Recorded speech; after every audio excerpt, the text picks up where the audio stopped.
পরি অনেক দিন ধরেই বায়না করছিল যে মা রুটি করব আমি তোমার মতন। তো আমি বললাম ঠিক আছে, যেদিন তোমার স্কুলের ছুটি থাকবে সেই দিন তুমি রুটি বানাবে। তো যথারীতি আজকে ওর ছুটি ছিল স্কুলে, আজ শনিবার তো, তাই আজকে স্কুলে ছুটি ছিল ওর। তাই আমি ওকে তিনখানা বললাম রুটি বানাতে। ও তিনখানার মধ্যে এটা ওর প্রথম রুটিও বেলেছে। খুব সুন্দরভাবেই কিন্তু ও প্রথমে রুটিটা বেলেছে, এটাও দ্বিতীয় রুটিটা বেলছে।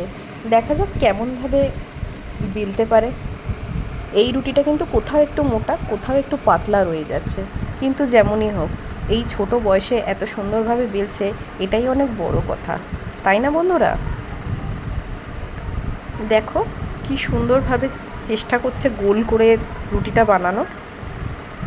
রুটিগুলো বানানোর পরে ও বলল, মা আমি তাওয়ায় দেবো রুটিগুলো। আমি বললাম ঠিক আছে তুমি তাওয়ায় দাও।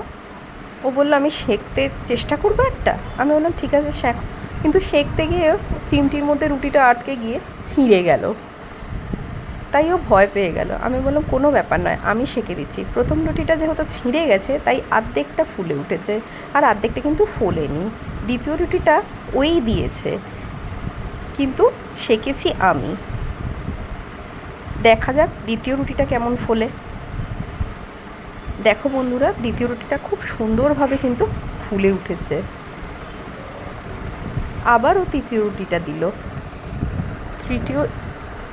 তৃতীয় রুটিটাও কিন্তু মনে হচ্ছে অতটা ফুলবে না। দেখো বন্ধুরা, পুরোটা না ফুললেও অল্প অল্প কিন্তু রুটিটা ফুলে উঠেছে।